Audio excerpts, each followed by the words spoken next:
Sharavati pump storage ಯೋಜನೆಗೆ ತೀವ್ರ ವಿರೋಧ ವ್ಯಕ್ತವಾಗುತ್ತಿದೆ. ಡಿಪಿಆರ್ ಇಲ್ಲದೇನೆ ರಾಜ್ಯ ಸರ್ಕಾರ ಮುನ್ನುಡಿ ಬರೆದಿದೆ.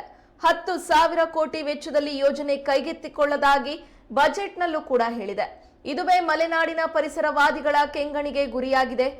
ಯೋಜನೆ ಕೈ ಬಿಡುವವರೆಗೂ ಹೋರಾಟ ನಡೆಸೋದಾಗಿ ಎಚ್ಚರಿಕೆ ನೀಡಿದ್ದಾರೆ. ಈ ದಿನ ಶಿವಮೊಗ್ಗದಲ್ಲಿ ಪರಿಸರವಾದಿಗಳು ಬೃಹತ್ ಪ್ರತಿಭಟನೆ ನಡೆಸಿ ಯೋಜನೆಗೆ ವಿರೋಧ ವ್ಯಕ್ತಪಡಿಸಿದರು. ಪ್ರಕೃತಿಗೆ ವಿರೋಧವಾಗಿ ಸರ್ಕಾರ ನಡೆದುಕೊಳ್ಳುತ್ತಿದೆ ಎಂದು ಆಕ್ರೋಶ ವ್ಯಕ್ತಪಡಿಸಿದರು. ಈ ಯೋಜನೆಯಿಂದ ಸಿಂಗಳಿಕಗಳಿಗೆ ಕುತ್ತು ಬರಲಿದೆ. ಸಾವಿರಾರು ಮರಗಳ ಮಾರಣ ಹೋಮ ಆಗಲಿದೆ. ಅರಣ್ಯ ಇಲಾಖೆ ಗಪ್ಚುಪ್ಪಾಗಿರೋದಕ್ಕೂ ಪರಿಸರವಾದಿಗಳು ಕಿಡಿಕಾರಿದ್ದಾರೆ.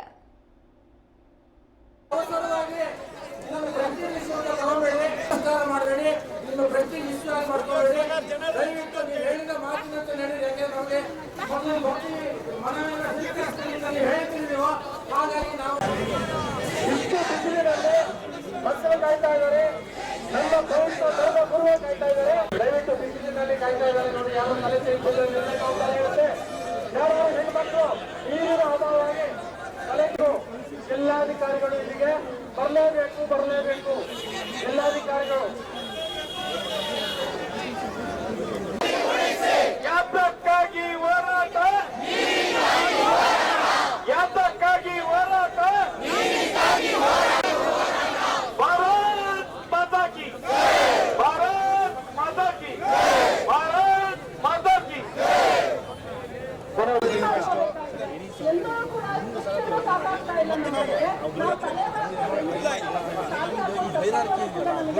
ಇದೇ ಸಮಸ್ಯೆ ಇಲ್ಲ. ನೀವು ಸುಳ್ಳು ಹೇಳಿದ್ರೆ ನಾವೆಲ್ಲ ಹೋಗ್ತೀವಿ. ನೀವು ಹೇಳಿದ್ರಿ ಅಂತಲ್ಲ, ನಿಮ್ಮ ಹಾಕಿ ಬಟ್ಟೆ ಹಾಕಿದವರು ಅಲ್ಲಿ ನೀವು ಹೇಳಿದ್ದು ಈ ಸೇವೆ ಮನವಿ ಸ್ವೀಕರಿಸ್ತಾರೆ ಅಂತ ಅದಕ್ಕೆ ಇಲ್ಲಿ ಕರೆಸಿದ್ದು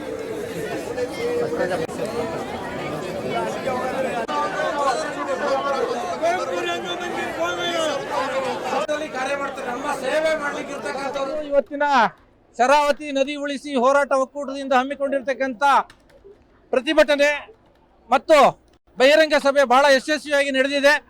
ಸಾವಿರಾರು ಜನ ಬಂದು ಇದರಲ್ಲಿ ಭಾಗವಹಿಸಿದ್ದಾರೆ. ಅದರಲ್ಲೂ ಮುಖ್ಯವಾಗಿ ಪರಿಸರ ಹೋರಾಟಗಾರರು ಹೊನ್ನಾವರದಿಂದ ಬಂದಿದ್ದಾರೆ, ತರೀಕೆರೆಯಿಂದ ಬಂದಿದ್ದಾರೆ, ಆ ಕಡೆ ಮಂಗಳೂರಿನಿಂದ ಬಂದಿದ್ದಾರೆ, ಉತ್ತರ ಕನ್ನಡದ ಎಲ್ಲ ತಾಲೂಕಿನಿಂದ ಬಂದಿದ್ದಾರೆ, ಸಾಗರದಿಂದ ಬಂದಿದ್ದಾರೆ. ಅವರೆಲ್ಲರ ಭಾಗವಹಿಸುವಿಕೆಯಿಂದ, ವಿದ್ಯಾರ್ಥಿಗಳ ಸಕ್ರಿಯತೆಯಿಂದಾಗಿ ಇವತ್ತು ಹೋರಾಟ ಬಹಳ ಯಶಸ್ವಿಯಾಗಿದೆ. ನಮ್ಮ ಬೇಡಿಕೆಯನ್ನ ಈ ಹೋರಾಟದ ಮೂಲಕ ಗಮನಿಸಿದ ಸರ್ಕಾರ ಇದನ್ನ ನಮ್ಮ ಬೇಡಿಕೆಯನ್ನು ಈಡೇರಿಸಬೇಕು. ಈ ಎರಡು ಯೋಜನೆಗಳನ್ನ ಶಾಶ್ವತವಾಗಿ ರದ್ದು ಮಾಡಿದ್ದೇವೆ ಅಂತ ಹೇಳಿ ಅವರು ಸರ್ಕಾರದ ರಾಜ್ಯ ಪತ್ರದಲ್ಲಿ ಪ್ರಕಟಿಸುವವರೆಗೂ ಈ ತರ ಹೋರಾಟಗಳು ನಡೀತಾನೆ ಇರ್ತವೆ. ಮುಂದಿನ ದಿನಗಳಲ್ಲಿ ನಾವು ಹೊನ್ನಾವರದಲ್ಲಿ ಹೋರಾಟ ಮಾಡಲಿಕ್ಕಿದ್ದೇವೆ. ಆಮೇಲೆ ಸಿರಿಸಿ ಸಿದ್ದಾಪುರದಲ್ಲೂ ನಾವು ಈ ಬಗ್ಗೆ ಹೋರಾಟವನ್ನು ಮಾಡ್ತೇವೆ. ಎಲ್ಲ ತಾಲೂಕು ಪಂಚಾಯಿತಿಗಳಲ್ಲಿ, ಗ್ರಾಮ ಪಂಚಾಯಿತಿಗಳಲ್ಲಿ ಜನಜಾಗೃತಿಯನ್ನು ಮಾಡ್ತೇವೆ. ಸರ್ಕಾರದ ಈ ಹುನ್ನಾರವನ್ನು ಬಯಲು ಮಾಡಲಿಕ್ಕೆ ನಾವು ಸಿದ್ಧರಿದ್ದೇವೆ. ನಮ್ಮ ಜೊತೆಗೆ ಹೋರಾಟಗಾರರಿದ್ದಾರೆ, ಜನ ಇದ್ದಾರೆ. ಈ ಹೋರಾಟವನ್ನು ಗೆಲ್ತೀವಿ. ಅಹಂಕಾರಕ್ಕೆ ಬೀಳದೆ ತಕ್ಷಣದಲ್ಲಿ ಸರ್ಕಾರ ಈ ಯೋಜನೆಗಳನ್ನು ಶಾಶ್ವತವಾಗಿ ರದ್ದುಗೊಳಿಸಿದ್ರೆ ಅವರ ಶ್ರಮ ಮತ್ತೆ ನಮ್ಮ ಸಮಯ ಎರಡೂ ಉಳಿತದೆ ಅಂತಕ್ಕಂಥ ಮಾತನ್ನು ಈ ಸಂದರ್ಭದಲ್ಲಿ ನಾನು ಹೇಳಲಿಕ್ಕೆ ಬಯಸ್ತೇನೆ. ಇಲ್ಲ, ಈಗ ಮೊದಲ ಹಂತದಲ್ಲಿ ಜಿಲ್ಲಾಧಿಕಾರಿಗಳ ಮೂಲಕ ಇಷ್ಟು ಜನನ್ನ ನಾವು ಸಾವಿರಗಟ್ಟಲೆ ಜನನ್ನ ನಾವು ಬೆಂಗಳೂರಿಗೆ ಕರ್ಕೊಂಡು ಹೋಗೋಷ್ಟು ಶಕ್ತಿವಂತರಲ್ಲ ನಾವು. ನಮ್ಮಲ್ಲಿ ಪುಕ್ಷಟೆ ಹಣ ಇಲ್ಲ ನಮಗೆ. ಈಗ ಒಂದ್ಸರಿ ಬೆಂಗಳೂರಿಗೆ ಬರಬೇಕು ಅಂತಂದ್ರೆ 2,000 ರೂಪಾಯಿ ಬೇಕು, ಉಳಿಯಕ್ಕೆ ಜಾಗ ಇಲ್ಲ ನಮಗೆ. ಸಾವಿರಾರು ಜನರನ್ನ ಹೆಂಗೆ ಕರ್ಕೊಂಡು ಹೋಗ್ತೀರಿ? ಅದಕ್ಕೆ ಈ ವಿಕೇಂದ್ರೀಕೃತ ವ್ಯವಸ್ಥೆಯಲ್ಲಿ ಜಿಲ್ಲಾಧಿಕಾರಿಗಳ ಮೂಲಕ ನಾವು ಈಗ ಇವರಿಗೆ ಕಳಿಸಿದ್ದೀವಿ ಮನವಿನ. ಅದು ಶೀಘ್ರದಲ್ಲಿ ತಲುಪ್ತದೆ. ಅದಕ್ಕೆ ಉತ್ತರವನ್ನು ಹೇಳ್ತೇವೆ ಅಂತ ಹೇಳಿದ್ದಾರೆ. ಆದ್ದರಿಂದ ಈ ಹೋರಾಟವನ್ನು ಬಿಡುವ ಪ್ರಶ್ನೆ ಇಲ್ಲ. ಸರ್ಕಾರ ಬಗ್ಬೇಕಷ್ಟೇ. ಅದು ಈಗಲೇ ಬಗ್ಗಿದ್ರೆ ಭಾರಿ ಒಳ್ಳೇದು. ಮುಂದಿನ ದಿನಗಳಲ್ಲಿ ಅವರು ಬಗ್ಗದ್ ಲೇಟ್ ಆಗುತ್ತೆ. ಅಹಂಕಾರ ಪ್ರತಿಷ್ಠೆ ಅಂತಂದ್ರೆ ನಾವು ಬಿಡೋದಿಲ್ಲ, ಅಂತ ಬಗ್ಗಿಸ್ತೀವಿ. ಅಂತ ಜನರಿಂದ ಬಂದಿರತಕ್ಕಂಥ ಸರ್ಕಾರ ಜನರ ಮಾತನ್ನ ಕೇಳಬೇಕು ಅಷ್ಟೇ.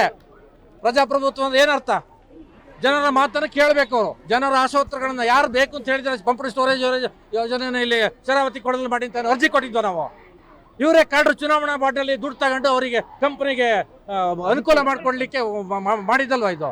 ನಮ್ಗೇನು ಗೊತ್ತಾಗೋದಿಲ್ಲ ಅಂತ ತಿಳ್ಕೊಂತಾರೆ ಇವರು. ನಾವೇನು ಕಿವಿಯನ್ನು ಹೂವು ಇಟ್ಕೊಂಡಿದ್ದೀವ? ನೋಡಿ, ಮಾನ್ಯ ಮುಖ್ಯಮಂತ್ರಿಗಳೇ, ಮಾನ್ಯ ಇಂಧನ ಮಂತ್ರಿಗಳೇ, ನೀವು ದಯವಿಟ್ಟು ಈ ಸಂದೇಶವನ್ನು ಬಹಳ ಗಂಭೀರವಾಗಿ ತಗೋಬೇಕು. ಇಲ್ಲಿಗೆ ಈ ಯೋಜನೆಯನ್ನು ಬಿಟ್ಟಿದ್ದೇವೆ ಅಂತ ನಮಗೆ ನಿಮ್ಮ ಮೇಲೆ ನಮ್ಗೆ ಯಾವುದೇ ದ್ವೇಷ ಇಲ್ರಿ. ನೀವೇನು ನಮ್ಮ ದಾಯವಾದಿಗಳಲ್ಲ, ನೀವೇನು ನಮ್ಮ ಆಸ್ತಿ ಹೊಡೆದಿಲ್ಲ. ನಮ್ದೇನು ಪಶ್ಚಿಮ ಘಟ್ಟವನ್ನು ಹಾಳು ಮಾಡ್ತಕ್ಕಂಥ ಇಂಥ ಯೋಜನೆಗಳನ್ನು ನೀವು ತರಬೇಡಿ.